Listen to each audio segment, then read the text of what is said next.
নওগাঁয় জাতীয় হাম রুবেলার টিকাদান কর্মসূচি শুরু হয়েছে।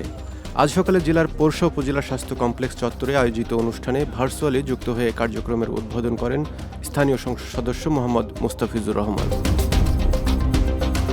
বাচ্চাতে আক্রান্ত হওয়ার আগেই এখানে আসছি যে বাচ্চা যাতে ভালো থাকে, সুস্থ থাকে, ওই কারণে হামের টিকা দিলাম। ওই জন্য একটা ক্যাপসুল খাওয়াতে হবে, ভিটামিন। আমার বাচ্চার বয়স হচ্ছে 17 মাস, বুঝতে পারছেন। আমার যেটা 15 মাসে যে টিকাটা হামরুবেলার, সেই টিকাটা আমি নিয়েছি, বুঝতে পারছেন। ওই নেওয়ার পরও আমার বাচ্চার ইফেক্ট পড়ছে। যেগুলো হচ্ছে লক্ষণ বললো যে লালচে, চোখ লালচে হয়ে যাওয়া, কান দিয়ে পানি পড়া, নাক দিয়ে পানি পড়া, সর্দি, জ্বর, সবগুলো আমার বাচ্চার মধ্যে অবস্থান করতেছিল। আমি এখানে উপজেলা স্বাস্থ্য কমপ্লেক্সে চিকিৎসা নেওয়ার পরে পরবর্তীতে বাচ্চার শরীরে এবং ফুটেও গেছে। ক্যাম্পেইনে 6 মাস বয়স থেকে 59 মাস বয়সের শিশুদের হাম রুবেলার 1 ডোজ টিকা প্রদান করা হচ্ছে।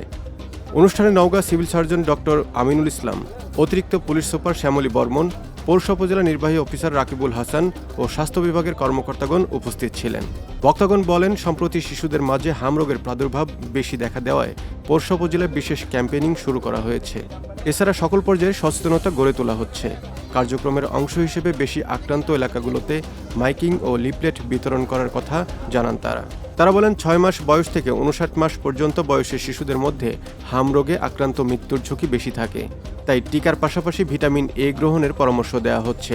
পর্যাপ্ত টিকা মজুদ আছে বলেও জানান কর্মকর্তাগণ। নিয়মিত আমাদের 9 মাস এবং 15 মাস বয়সের শিশুদের নিয়মিত এই হামের টিকা দেওয়া হচ্ছে। সে টিকা চালু থাকবে। এই সময় এই হামের প্রাদুর্ভাবকে নিয়ন্ত্রণ করার জন্য অতিরিক্ত ডোজ হিসেবে, সাপ্লিমেন্টারি ডোজ হিসেবে 1 ডোজ করে সবাইকে দেওয়া হবে 6 মাস থেকে 5 বছরের কম বয়সী শিশুদের, কারণ সংক্রমণের হার এই বয়সে বেশি।